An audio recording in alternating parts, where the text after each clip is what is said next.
ನಮಸ್ಕಾರ ಸ್ನೇಹಿತರೆ, ನನ್ನ ಚಾನಲ್ಗೆ ನಿಮ್ಮೆಲ್ಲರಿಗೂ ಸ್ವಾಗತ. ಇವತ್ತಿನ ವಿಡಿಯೋದಲ್ಲಿ ಜಿರಳೆಗಳು ಹೆಚ್ಚಾಗ್ತಾ ಹೋಗ್ತಾ ಇದ್ದಾವೆ. ಮನೆಯಲ್ಲಿ ಕಿರಿಕಿರಿಯನ್ನು ಹಾಕಿದರೆ ಈ ಒಂದೇ ಒಂದು ರೆಮಿಡಿನ ಟ್ರೈ ಮಾಡಿ ನೋಡಿ. ಕೇವಲ ಮನೆಯಲ್ಲಿರುವಂಥ ಇಂಗ್ರೀಡಿಯೆಂಟ್ಸ್ನ ಬಳಸಿಬಿಟ್ಟೆ ಮಾಡ್ತಾ ಇರೋದು. ಹೆಚ್ಚಾಗ್ತಾ ಹೋದಂಗೆ ಮನೆಯಲ್ಲಿ ಜಿರಳೆಗಳು ಈ ಒಂದು ಇನ್ಫೆಕ್ಷನ್ಗೆ ಹತ್ತಿರ ಆಗ್ತಾ ಹೋದಂಗೆ, ಹಾಗಾಗಿ ಜಿರಳೆಗಳನ್ನು ಓಡಿಸೋದು ತುಂಬ ಇಂಪಾರ್ಟೆಂಟ್ ಆಗಿರುತ್ತೆ. ಅದರಲ್ಲಿ ಕೂಡ ಜಿರಳೆಗಳು ಜಾಸ್ತಿ ಆದಂಗೆಲ್ಲ ಅದರದ್ದೇ ಜೂನ್ ಬಂದುಬಿಡುತ್ತೆ. ಮನೆಯಲ್ಲಿ ಅದರದ್ದೇ ಆದಂಥ ಜಿರಳೆಗಳದ್ದೇ ಒಂದು ದೊಡ್ಡ ಗ್ಯಾಂಗ್ ಆಗಿಬಿಡುತ್ತೆ. ಆವಾಗ ನಾವು ಏನು ಮಾಡಿದರೂ ಹೋಗೋದಿಲ್ಲ, ನಾವು ಎಷ್ಟೇ ಕೆಮಿಕಲ್ನ ಯೂಸ್ ಮಾಡಿದರೂ ಆಗೋದಿಲ್ಲ. ಒಂದೊಂದು ಟೈಮ್ ತುಂಬ ಸ್ಟ್ರಾಂಗ್ ಆಗಿರುವಂಥ ಕೆಮಿಕಲ್ನ ಯೂಸ್ ಮಾಡಿದರೆ ಮನೆಯಲ್ಲಿರುವ ವಯಸ್ಸಾದವರಿಗೆ, ಮಕ್ಕಳಿಗೆ ಎಫೆಕ್ಟ್ ಆಗಿಬಿಡುತ್ತೆ. ಅದರಲ್ಲಿ ಕೂಡ ಸ್ವಲ್ಪ ಅಸ್ತಮ ಇದ್ದವ್ರಿಗೆ, ಆಮೇಲೆ ನೆಗಡಿ ಜಾಸ್ತಿ ಇದ್ದವ್ರಿಗೂ ಕೂಡ ಈ ಒಂದು ಪ್ರಾಬ್ಲಮ್ ಆಗೋಕ್ಕೆ ಸ್ಟಾರ್ಟ್ ಆಗುತ್ತೆ. ಸೊ ಹಾಗಾಗಿ ಸಿಂಪಲ್ ಆಗಿರುವಂಥ ರೆಮಿಡಿ, ಬಟ್ ಜಿರಳೆಗೆ ತುಂಬ ಎಫೆಕ್ಟಿವ್ ಆಗಬೇಕು ಅನ್ನೋ ಹಾಗಿದ್ರೆ ಈ ಒಂದು ರೆಮಿಡಿನ ಟ್ರೈ ಮಾಡಿ ನೋಡಿ. ಫಸ್ಟು ನಾನಿಲ್ಲಿ ಹಸಿ ಶುಂಠಿನ ತೊಗೊಂಡಿದ್ದೀನಿ. ಹಸಿ ಶುಂಠಿ ಎಷ್ಟು ಸ್ಟ್ರಾಂಗ್ ಆಗಿರುತ್ತೋ ಅಷ್ಟೇ ಇದರ ನೀರು ಕೂಡ ಸ್ಟ್ರಾಂಗ್ ಆಗಿರುತ್ತೆ. ಇದು ನಮಗೆ ಗಂಟಲೆಲ್ಲ ಕೆರೆತಕ್ಕೆ ತುಂಬ ಉಪಯೋಗ ಆಗುತ್ತೆ. ಹಾಗೆ ಜಿರಳೆಗಳಿಗೆ ಇದು ಒಂದು ಪ್ರಾಬ್ಲಮ್ ಅಂತ ಹೇಳಿದರೆ ಸುಳ್ಳಾಗೋದಿಲ್ಲ. ಇದನ್ನು ನಾನು ಯಾವ ರೀತಿ ಬಳಸ್ತಾ ಇದ್ದೀನಿ ಅಂತ ಹೇಳಿ ನಿಮಗೆ ತೋರಿಸ್ಕೊಡ್ತಾ ಇದ್ದೀನಿ. ಫಸ್ಟು ನಾನು ಇಲ್ಲಿ ತುರಿದು ಇಟ್ಕೋಬೇಕಾಗುತ್ತೆ. ಹಸಿ ಶುಂಠಿನ ನೀಟಾಗಿ ತುರಿದ್ಬಿಟ್ಟು ಒಂದು ಪಾತ್ರೆಯಲ್ಲಿ ಹಾಕ್ಕೊಳ್ಳಿ.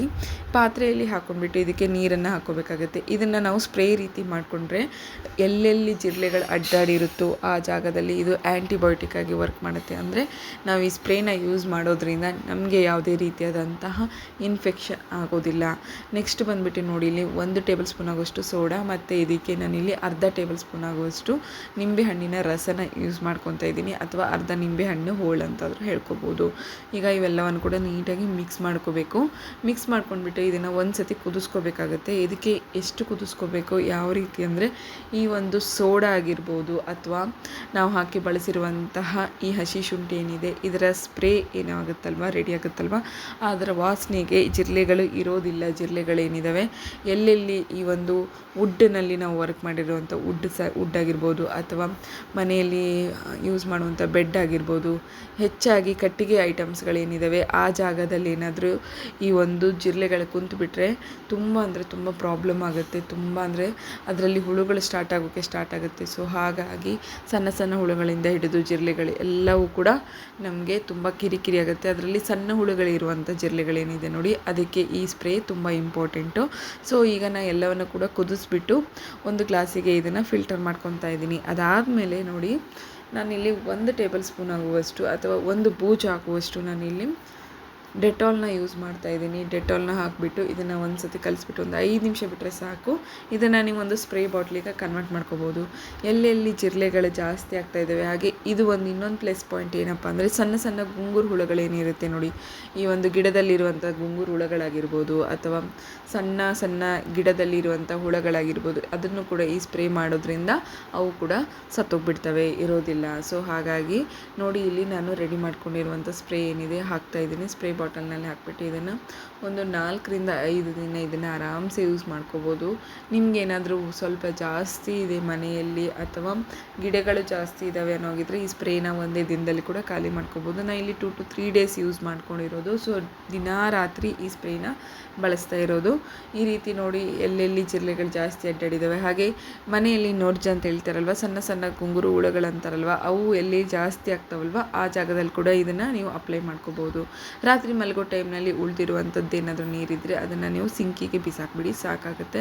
ನೆಕ್ಸ್ಟ್ ಬಂದುಬಿಟ್ಟು ನೋಡಿ, ಇದು ಸಣ್ಣ ಜಿರಳೆಗಾಗಿರ್ಬೋದು, ಗುಂಗುರು ಹುಳುಗಳಿಗಾಗಿರ್ಬೋದು. ಆದರೆ ದೊಡ್ಡ ಜಿರಳೆಗಳಿರುತ್ತೆ, ತುಂಬ ದಪ್ಪವಾಗಿರುತ್ತೆ, ಗಾಢವಾಗಿರುತ್ತಲ್ವ, ಅಂಥ ಜಿರಳೆಗಳಿಗೆ ಏನು ಮಾಡಬೇಕಪ್ಪ ಅಂತಂದರೆ ಇಲ್ಲಿ ನಾನು ಸೋಪನ್ನು ಬಳಸ್ತಾ ಇದ್ದೀನಿ. ನಾರ್ಮಲ್ಲಾಗಿ ಯೂಸ್ ಮಾಡುವಂಥ ಪಾತ್ರೆ ತೊಳೆಯುವಂಥ ಸೋಪ್ ಅಥವಾ ಬಟ್ಟೆ ಒಗೆಯುವಂಥ ಸೋಪ್ ಏನಿರುತ್ತಲ್ವ ಅದನ್ನೇ ತೊಗೊಳ್ಳಿ. ನಾನು ಇಲ್ಲಿ ಪಾತ್ರೆ ತೊಳೆಯುವಂಥ ಸೋಪನ್ನ ತೊಗೊಂಡಿದ್ದೀನಿ. ಇದನ್ನು ಕೂಡ ನಾನು ಸೇಮ್ ಅದೇ ರೀತಿಯೇ ಇಲ್ಲಿ ತುರಿದು ತೊಗೊತಾ ಇದ್ದೀನಿ. ಇದನ್ನು ಕೂಡ ನಾನು ಇಲ್ಲಿ ಮೊದಲಿಗೆ ಏನೋ ನನ್ನ ಹಸಿ ಶುಂಠಿನ ತುರಿದು ತೊಗೊಂಡಿದ್ನಲ್ವ ಅದೇ ರೀತಿಯೇ ಇಲ್ಲಿ ಈ ಒಂದು ಪಾತ್ರೆ ತೊಳೆಯೋ ಸೋಪನ್ನು ಕೂಡ ತುರಿದು ತೊಗೊತಾ ಇದ್ದೀನಿ. ಕಂಪ್ಲೀಟಾಗಿ ಏನು ಬೇಕಾಗೋದಿಲ್ಲ, ಸ್ವಲ್ಪ ಕ್ವಾಂಟಿಟಿದಲ್ಲಿ ಮಾಡ್ಕೊಳ್ಳಿ. ಇದು 2 ರಿಂದ 3 ದಿನಕ್ಕೆ ಸರಿ ಹೋಗುತ್ತೆ. ಊರಿಗೆ ಏನಾದರೂ ಹೋಗ್ತಾ ಇದ್ದೀರಾ ಅನ್ನೋಗಿದ್ರೆ ಸ್ವಲ್ಪ ಜಾಸ್ತಿ ಕ್ವಾಂಟಿಟಿದಲ್ಲಿ ಮಾಡ್ಕೊಂಡ್ಬಿಟ್ಟು ಇಟ್ಕೊಳೋದ್ರಿಂದ ನಿಮಗೆ ತುಂಬ ಪ್ರಾಫಿಟ್ ಆಗುತ್ತೆ. ನಾವು ವಾಪಸ್ ಬರೋವರೆಗೂ ಜಿರಳೆಗಳೆಲ್ಲ ಮಾಯವಾಗ್ಬಿಡೋದಂತೂ ಗ್ಯಾರಂಟಿ. ನೆಕ್ಸ್ಟ್ ಬಂದುಬಿಟ್ಟು ನೋಡಿ, ಇದಕ್ಕೆ ನಾನು 1 ಟೇಬಲ್ ಸ್ಪೂನ್ ಆಗುವಷ್ಟು ಇಲ್ಲಿ ಉಪ್ಪನ್ನು ಬಳಸ್ತಾ ಇದ್ದೀನಿ. ಹಾಗೆ ಇದಕ್ಕೆ ನಾನು ಮೊದಲಿಗೆ ತುರಿದಿಟ್ಕೊಂಡಿರುವಂಥ ಹಸಿ ಶುಂಠಿ ಏನಿದೆ ಅದನ್ನು ಬಳಸ್ತಾ ಇದ್ದೀನಿ. ಈಗ ಇವೆಲ್ಲವನ್ನು ಕೂಡ ಮಿಕ್ಸ್ ಮಾಡ್ಕೋಬೇಕಾಗುತ್ತೆ. ಒಂದು 2 ನಿಮಿಷಗಳ ಕಾಲ ಉಪ್ಪೇನಿದೆ ಅದರಲ್ಲಿ ಮಿಕ್ಸ್ ಆಗಬೇಕು. ಹಸಿ ಶುಂಠಿನ ನಿಮಗೆ ಮೊದಲೇ ಹೇಳಿರುವ ಹಾಗೆ ಹಸಿ ಶುಂಠಿ ಏನಿದೆ ನೋಡಿ ಜಿರಳೆಗಳನ್ನು ಓಡಿಸೋಕ್ಕೆ ತುಂಬ ಅಂದರೆ ತುಂಬ ಹೆಲ್ಪ್ ಮಾಡುತ್ತೆ. ರಾಮಬಾಣ ಇದ್ದ ಹಾಗೆ ಅದನ್ನು ಓಡಿಸ್ಬಿಡುತ್ತೆ, ಬಿಡೋದೇ ಇಲ್ಲ ಜಿರಳೆಗಳನ್ನು. ನೆಕ್ಸ್ಟ್ ಬಂದುಬಿಟ್ಟು ಇಲ್ಲಿ ಕರ್ಪೂರನ ಹಾಕ್ಕೊತಾ ಇದ್ದೀನಿ. ಕರ್ಪೂರ ಕೂಡ ಅಷ್ಟೇ ಅದರ ಸ್ಮೆಲ್ಲಿಗೆ ಜಿರಳೆಗಳು ಇರೋದಿಲ್ಲ.